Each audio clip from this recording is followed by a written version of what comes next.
Euh, D'abord, bonjour à tous les enfants, qui sont les enfants définitifs. Ça va?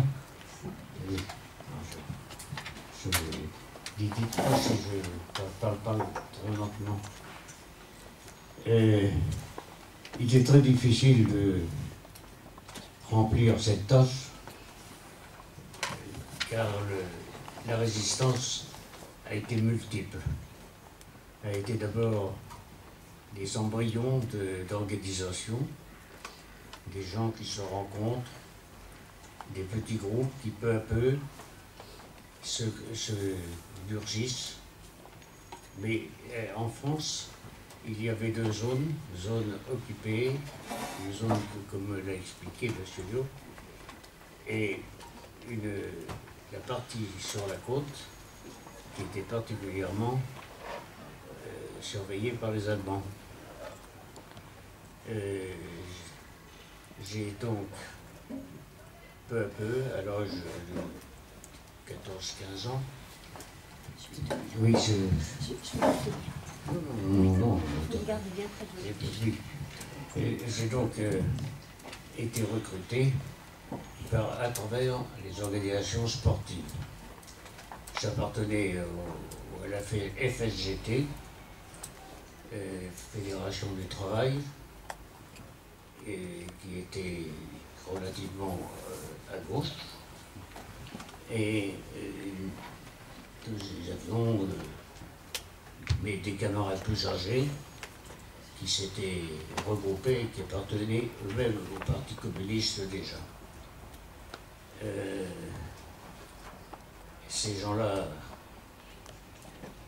s'étaient constitués en petits groupes, et nous autres, qui étions quand même plus jeunes, nous étions rattachés à l'OSE, qui est un groupement d'étudiants, et qui déjà vont accomplir des actes de résistance. Il faut dire que de la résistance, peu à peu pour les jeunes, tout au moins, tenu compte de ce qui se passait directement autour de nous. Une France où les gens avaient la carte de pain, la carte pour ceci, enfin les différents, comment dirais-je, des différentes difficultés qui nous obscurcissaient la vie.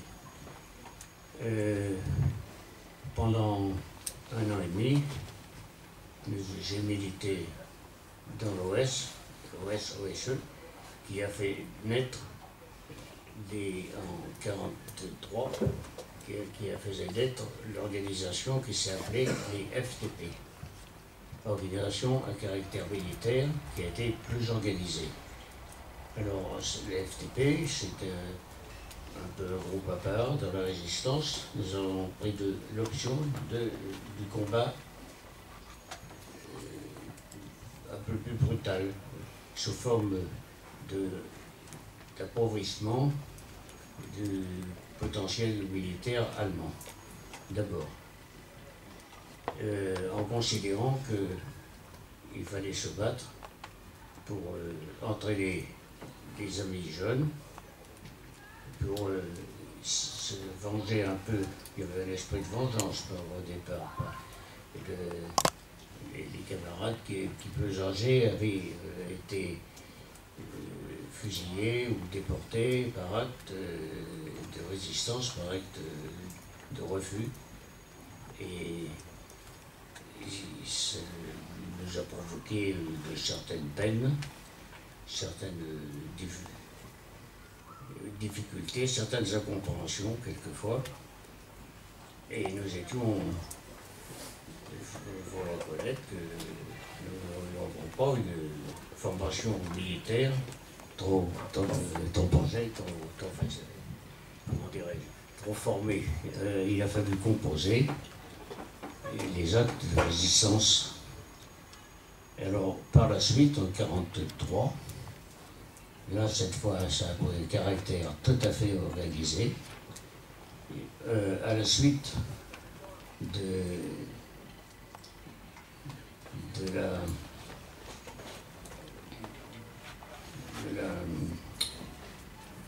de l'intervention de groupes militaires allemands et policiers français.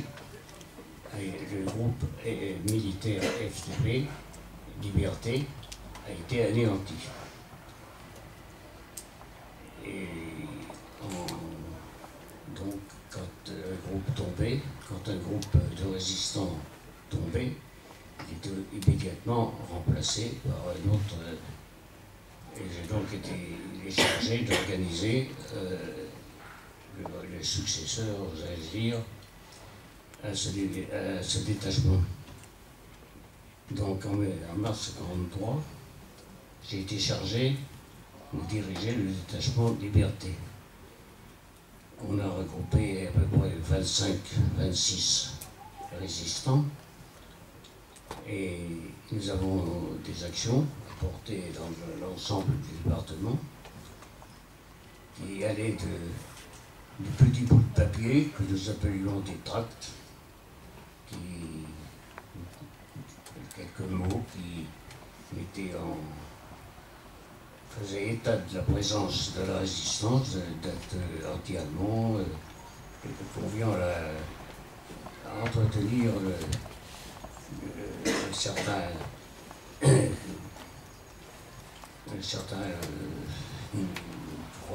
regard de la population, et entretenir un certain moral. Puis par la suite, on a été chargé de tenir des journaux imprimés clandestinement avec un peu tout. Notamment, nous composions les premiers tracts avec des jeux d'enfants. Il fallait composer, nous n'avons aucun matériel. Donc avec un jeu, le jeu du petit écolier, nous éditions des tracts que l'on faisait circuler par la population, mais par petits paquets de 10, 20 tracts, etc. Et puis, peu à peu, au fur et à mesure des actions, j'ai été chargé de rechercher, de monter sur Paris pour véhiculer les journaux clandestins de la résistance qui étaient imprimés dans la région parisienne, et dont France d'abord, et nous descendions ces tracts. Par la suite, l'opération militaire se développait. Nous avons cisaillé les lignes téléphoniques, les noces téléphoniques allemandes et françaises, et le long des lignes de chemin de fer. Il fallait grimper au poteau, avec des tenailles, avec du petit matériel, toujours la même chose, et couper ces différentes fils à certains emplacements, ce qui gênait les transmissions allemandes. Une autre fois, il fallait détruire les entrepôts. Et c'est ainsi qu'un jour, nous avons détruit un entrepôt de charbon, dans le charbon c'est destiné au gazogène. Le gazogène, c'était pour faire fonctionner les moteurs. C'était assez poussif, mais les Allemands s'en servaient beaucoup, et la destruction était importante. D'autres fois, nous allons pousser l'opération un peu plus loin. Nous avons organisé les déraillements de chemin de fer. C'était plus dangereux. Nous avons, notamment le long de la ligne Bordeaux-Nantes, nous avons plusieurs fois fait dérailler les trains par un moyen très simple. Il fallait déboulonner de nuit, hein, pendant qu'un camarade montait la garde. Il fallait nous déboulonner les rails, les mettre, enlever les éclisses et écarter les rails. Mais il y avait en les reliant avec un fil de fer pour alors, en les reliant avec un fil de fer et de façon à ne pas faire de rupture dans le courant électrique qui animait les signaux. Alors le train, en arrivant, s'est chargé lui-même du travail. Nous avions ouvert ces rails et le train s'engageait, il continuait à écarter les rails et les machines basculaient. Il n'y avait pas de. À l'époque, nous n'avions pas tellement d'explosifs pour manier ce. Oui, c'était de petites choses en fin de course, mais peu à peu ça s'est accumulé. Et bien entendu, nos amis allemands n'ont pas apprécié la situation et ont cherché à passer les FTP de Charente-Maritime. Un jour, revenant du déraillement justement organisé à Corignac, nous avions sorti le soir, nous avons organisé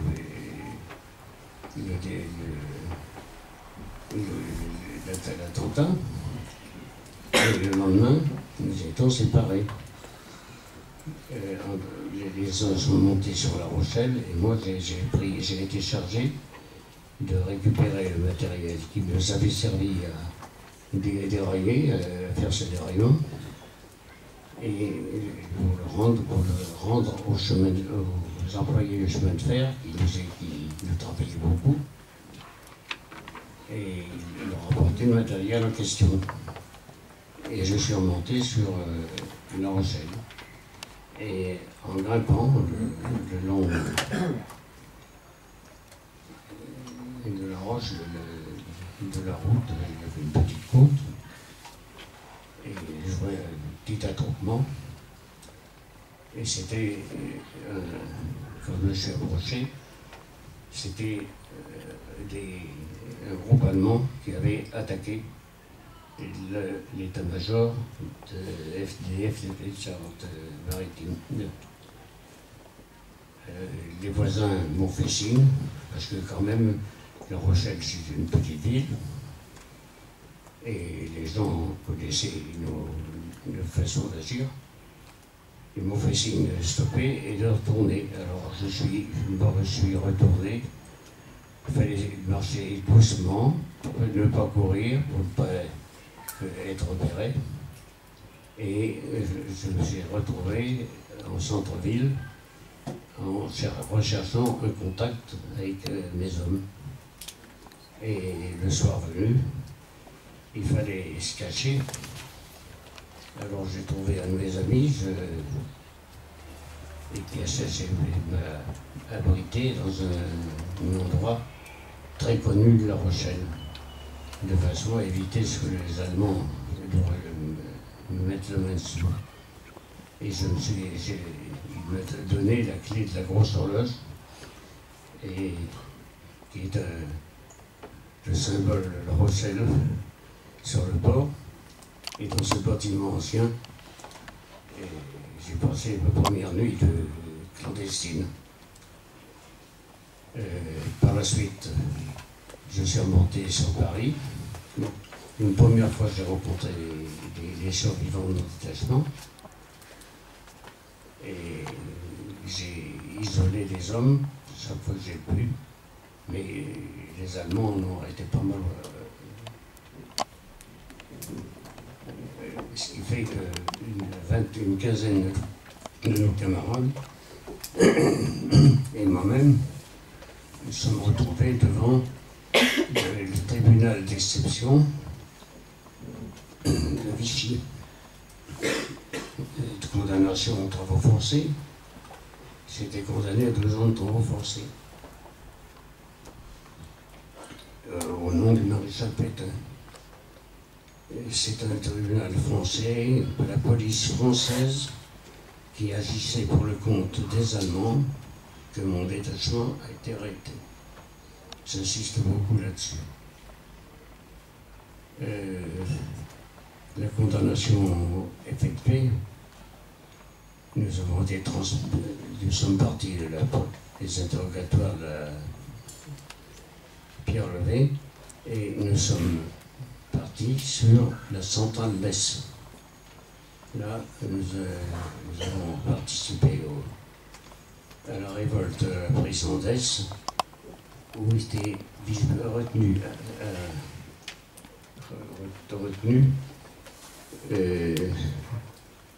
200 personnes frappées par Vichy et condamnées également à des peines diverses de prison et autres pour actes de résistance. Après un combat qui a duré toute la nuit, nous avions fait prisonnier l'inspecteur de Vichy qui était en visite. Nous avions, avec mes camarades, nous avons fait ce que nous pouvions. Je signale qu'il y avait un nommé Charpak qui était au milieu de nous, prisonnier, et qui par la suite est devenu prix Nobel de physique. Il avait le même âge que nous, et c'est un garçon qui avait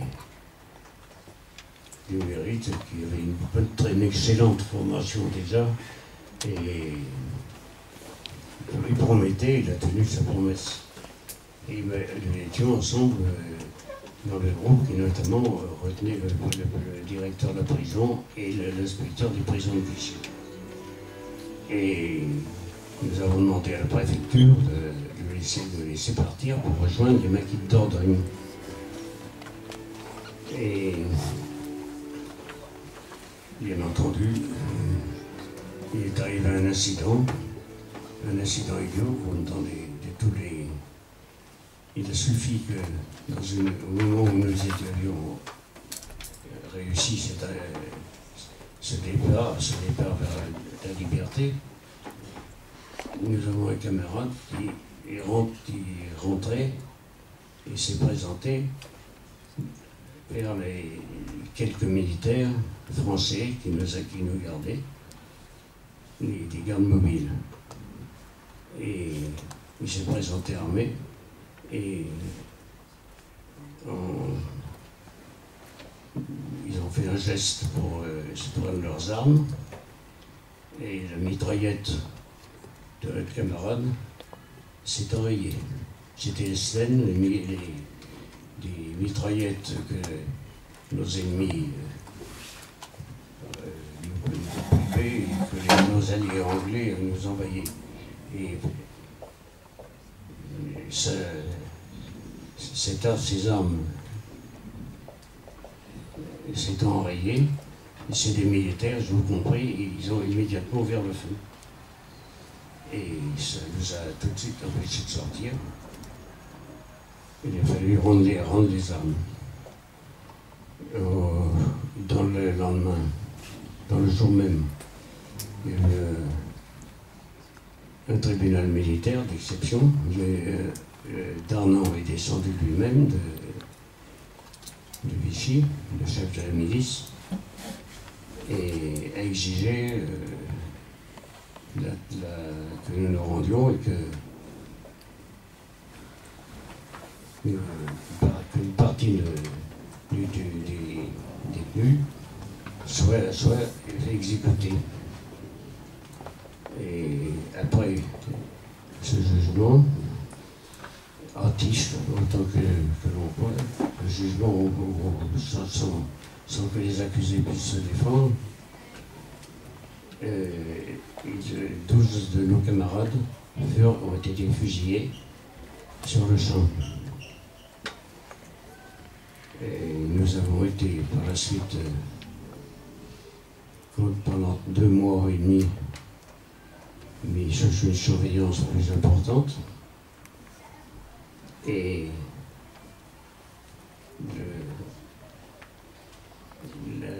le jour, nous avons eu la surprise de voir la prison encerclée par la division d'Asres, la division allemande, la division qui a détruit Orado par la suite, et à Tulle.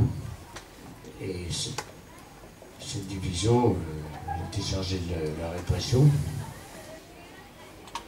Et ils nous ont emmenés à la prison, à la gare de peine d'Agenais, dans le Lot-et-Garonne. Ils nous ont chargés dans des wagons, dans des conditions assez strictes. C'est-à-dire des wagons à bestiaux, clos, qui avaient juste la petite ouverture réglementaire de l'eau, et à 80 à 100 par wagon. Et ils ont fait rouler tout doucement le train. Et un train qui roulait, il s'arrêtait très fréquemment parce que entre les travaux, entre les trains militaires et le trafic, il faisait des haltes, de régler notre train, il faisait nous arrêter, repartir. C'est des trains escargots il a fallu 3 jours et 3 nuits pour aller dans la région parisienne et rejoindre le camp de Compiègne.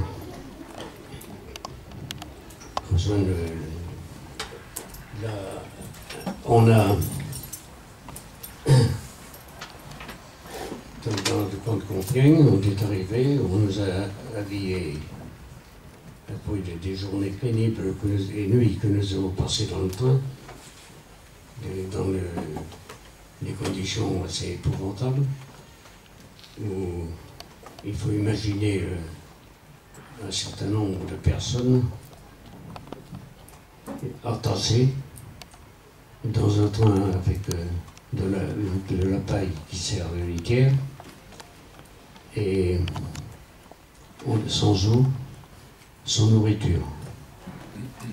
Et il faisait très chaud. Très chaud. Nous étions en sueur. Ça, nous demandions de l'eau. Il n'était pas question que les gardiens allemands nous en donnent, nous en offrent. Et alors, à la tombée de la nuit, il y avait comme une sorte de ruissellement sur les wagons, la sueur qui s'accumulait, et que c'était humide. On a léché les parois de wagon, ça avait l'impression d'avoir quelque chose qui nous rafraîchissait, qui nous tenait par. Et puis la faim, ça peut facilement passer. On peut tenir sans faim. Mais là, le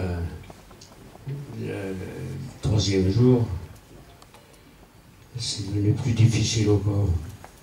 Parce que nous avons des camarades qui ne tenaient pas tout à fait le coup. Et que ça faisait la folie. La soif les poursuivait.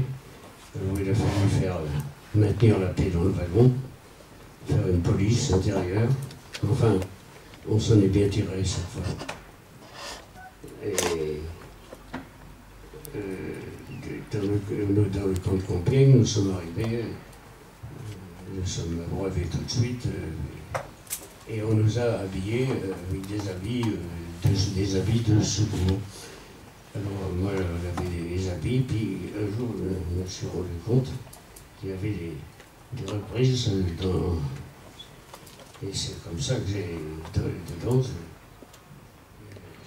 j'ai appris par les autres prisonniers que c'était des vêtements récupérés par les Allemands au cours d'exécution type, des exécutions civiles et autres dans des convois, et qu'ils avaient fait repriser et remettre en état, quoi, en réflexion. C'était hallucinant. On est resté quelques jours et on nous a retransportés. On a attendu un jour et on a vu des avions. Et on a appris que ce débarquement s'était passé. On s'est dit, bon, ça va pas tarder, on va être tranquille. Et les avions sont passés au-dessus du camp de Compiègne. Et il y a un type, on a vu, qui jetait des tracts et puis des trucs métalliques. Et à ce moment, on a cru que c'était destinés aux prisonniers. C'était en fait, les choses métalliques qu'ils lançaient, c'était des protections, les premières protections contre les radars. Enfin, on pensait bien que ça allait servir quand même. Et à ce moment-là, le lendemain, ces messieurs nous ont retransportés dans des wagons. Et cette fois, ça a été un peu plus long le voyage. Et nous sommes transportés en Allemagne. Alors après le trajet, toujours la même chose. Autant dans le wagon. Pas plus d'eau, pas plus de nourriture non plus. Même nombre de personnes. Sauf que ça durait un peu longtemps. Une demi-journée plus longue. C'est très pénible. Nous avons eu énormément de soif, énormément. Et là, cette fois, nous avons eu des pertes d'hommes. Et rentrer, avant d'arriver dans un camp, nous sommes descendus à la gare, le resto, et il fallait traverser le village de Cesse. Et il y avait des ruisseaux, des trottoirs. Et on a bu l'eau qu'il y avait dans ce ruisseau. C'était jusqu'à ce que les Cesses nous mettent sèchement en rang. Et ils nous ont enfermés dans une grande salle. C'est de la chose, c'est comme ça que j'ai fait connaissance. Et ils nous ont laissé la nuit entasser, la nuit toujours sans nourriture. Mais de l'eau, on en avait à volonté. C'est par la suite qu'on a appris que ça servait de salle d'exécution. Ben ça c'est... Alors nous avons été surpris le premier jour de voir arriver des gens habillés d'un pyjama. Ça nous a semblé un peu, comment dirais-je, pénible. On s'est demandé ce que ça représentait. Et jusqu'à ce qu'on aille nous-mêmes dans le hall. Alors là, on a subi la désinfection. C'est-à-dire qu'on a tout nu, rasé complètement, tout ça, des fils, les uns derrière les autres, rasés, et sous côté de désinfection, alors dans un seau, puis on vous badigeonnait partout, y compris dans les parties intimes. C'était assez douloureux quelquefois. Et puis on nous a mis dans des blocs, on a fait connaissance à tout, on a commencé à comprendre ce qu'était le Dachau, le système de camp de concentration, de regroupement des hommes. On nous a un peu dressés pendant environ 15-20 jours. On nous a pris les éléments succincts d'allemand, des commandements. On nous a appris que chaque avoir qu'il fallait, même les détenus de droit commun, les criminels allemands qui étaient là, qui étaient arrêtés, il fallait les saluer, il fallait lui parler à vous, même un prisonnier allemand, c'était une race supérieure, il fallait prendre en considération. Alors après, c'est il est difficile de tout dire. Hein. Après, nous avons eu le travail en commando. Et moi, j'ai été arrêté, mis au commando de le premier détachement, le premier groupe d'usine BMW qui s'occupait à l'époque de moteurs d'avion. Et puis, ça a duré une quinzaine de jours. Et puis après, ils m'ont expédié. Ça correspondait ça pas à tout. On m'a expédié sur le toit de l'usine pour couler le béton, transporter les matériaux. C'est pour le renfort qui est le travail de réfection qui suivait des bombardements. Et puis de temps en temps, quand les avions passaient, qu'ils avaient laissé quelques bombes, on était expédié sur Munich pour participer au dégagement des bombes qui restaient dans le sol, fichées dans le sol, ou qui n'avaient pas à exploser. Alors ça c'était facile, on descendait avec nos pioches et puis avec une pelle. Et puis on avait connu que pour le travail, pour se planquer un peu, chaque fois qu'on approchait de la bombe, on se faisait doucement, mais enfin on faisait avec nos pelles du bruit. Alors le SS de garde prenait la tangente et se mettait à l'abri. On réduisait notre travail, mais enfin il fallait quelquefois aller jusqu'au bout. Il fallait aller jusqu'à ce que elles soient dégagées. Et c'est des grosses bombes. Hein,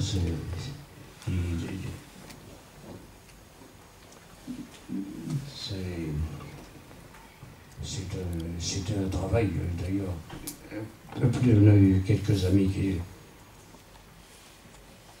Alors, le régime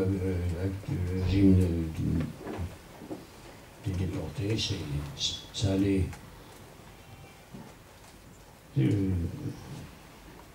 C'était quelques tranches de pain noir, un litre de soupe, la soupe très, très maigre, hein,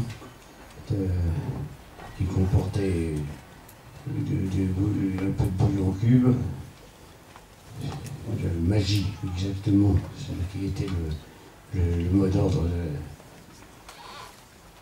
Et le matin, et puis le soir, quelques tranches de pain. Il faut expliquer que la tranche de pain faisait 1,5 cm, et c'était un petit carré de 11 à 12 cm de large. Et il fallait attendre le lendemain pour voir les soupes. Alors, c'est rapidement, nous avons maigri. Et il a fallu lutter lentement. On ne peut pas tout vous raconter. Jabaz, c'était des choses, non? S'il y a des questions, peut-être non. questions peut-être parce que... Il y aura des questions. Il y aura des questions. Oui, c'est pour ça. Bon. Je passe sur certaines choses. Hein. On a organisé l'entraide. Il fallait en couper un bout de notre pain, on en coupait un petit bout chaque soir, un petit morceau de pain. Donc on faisait une collecte, et quand on sentait qu'un camarade allait mal, aussi bien au sens moral que physique, on lui portait le soir une dizaine, une quinzaine de morceaux de pain pour l'aider à survivre. Quant au reste, c'était les exécutions. Le matin, on se levait, on voyait qu'ils avaient avancé les potences. Alors, il y avait une ou deux, trois qui avaient été en sanction par les SS. Et il fallait les pendait. Et puis nous, il fallait défiler, avant d'aller au travail, défiler devant. Et puis on repartait. Alors le travail, on partait certains dans l'usine, du corvéable dont j'étais. Je grimpais mon transport de matériaux. Ça faisait un cheminement dans la neige. Il y avait après une nuit sans sommeil, parce que souvent, dans le camp, dans la discipline du camp, lorsqu'il y avait un bombardement, il fallait sortir de notre cabane en bois et se mettre dans les tranchées de protection. En fait, ils mettaient notre misère en plein air, mais ça ne changeait pas. Pour nous, on s'est resté dormir, c'était aussi bien. Et quand on retournait, généralement, il y avait le chef de bloc avait, sous un prétexte X, bouleversé nos lits. Il fallait reconstruire nos lits, se recoucher, et à ce moment-là, arrivé 4h du matin, 4h30, à ce moment-là, c'est la sirène qui vous mettait debout. Il fallait aller à l'appel. Alors l'appel, ça pouvait durer 1 heure, ça pouvait durer 3 heures, parce qu'il comptait, recomptait. Et en fait, il se foutait totalement du nombre de gens. Il prenait du temps, il nous faisait une sanction avant même qu'il y ait un besoin. Et puis, bon, que dirais-je, en arrivant du travail le soir, ça durait 12 heures la journée de travail. En arrivant le soir, ces messieurs décidaient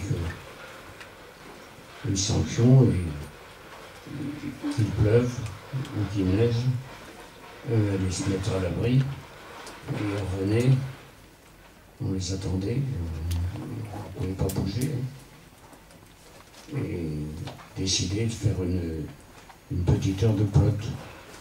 Alors, il fallait tourner en rond dans la nuit,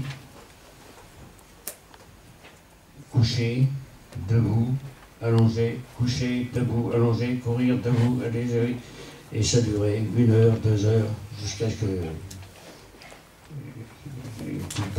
les plus fatigués tomber, c'était dangereux, ça déplaisait à un SS, il avait vite fait de sortir son revolver et de supprimer l'élément qui lui avait pas plu. Il y avait d'autres plaisanteries. Quand on le longeait du barbelé,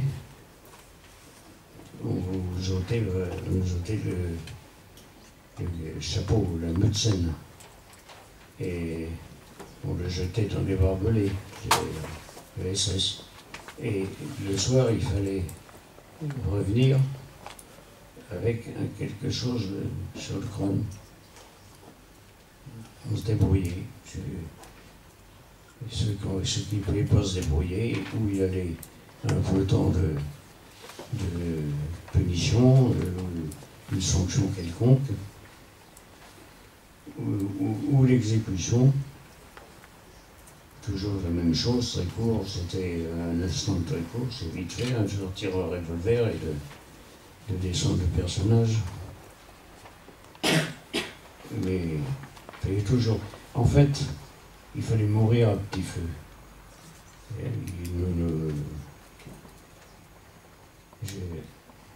On a vécu la déportation, en fait, ça a été ça.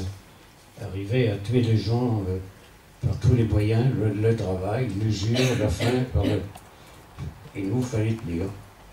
Et je crois que ce qui nous a permis, enfin tout au moins au groupe de mon groupe, c'est une discipline que nous étions donnés à la centrale d'Est déjà, discipline dans l'action, dans une solidarité sans faille.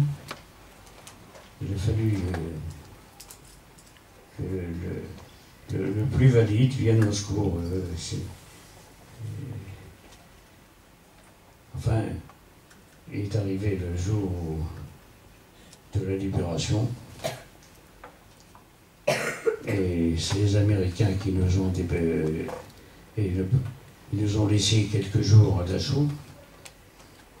Et les troupes françaises, un jour, c'est le général Leclerc qui est venu nous rendre visite. Et déjà, avec la simplicité d'un grand soldat.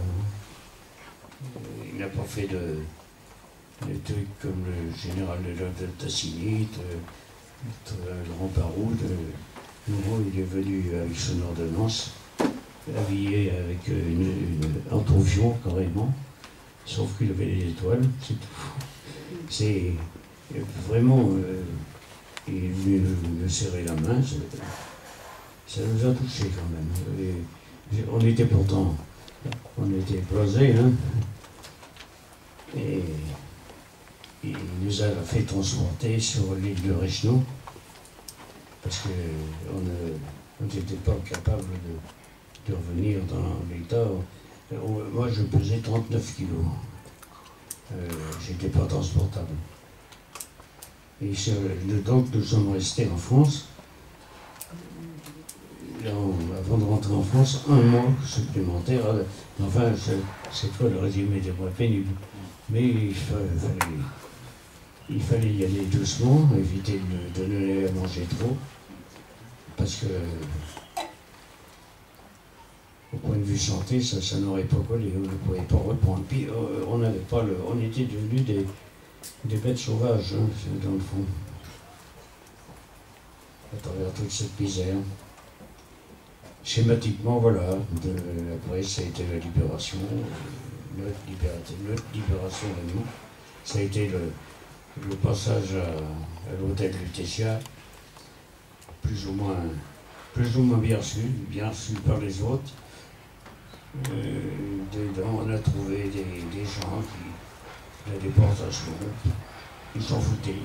Les militaires qui étaient chargés de nous recevoir, on était des gars qui nous étions battus. Nous, j'avais tiré contre les Allemands, mais vous seriez restés, nous on arrivait, on s'est entendu dire qu'on n'avait pas servi à grand chose. On les a quand même corrigés,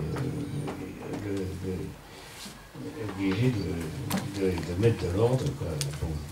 Enfin, j'en ai pas resté longtemps, j'ai resté 3 jours à l'hôtel Lutetia. Après, on nous a lancé dans la nature avec un bout de papier pour rentrer chez nous. Alors chacun s'est débrouillé pour trouver un train ou un taxi ou autre chose. Il a fallu que j'aille courir à Angoulême, d'Angoulême repasser à Saintes, et puis apprendre que La Rochelle s'était rendue quelques jours auparavant. C'est le dernier point de la libération. Voilà. En ce mal, il a fallu ensuite prendre tous les moyens de vivre.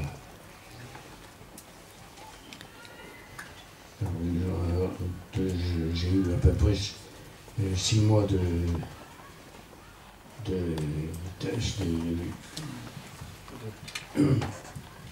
clause militaire et de convalescence. Et puis après, bon, il a fallu que se mette au travail. C'est une autre histoire. Voilà. Alors, des questions?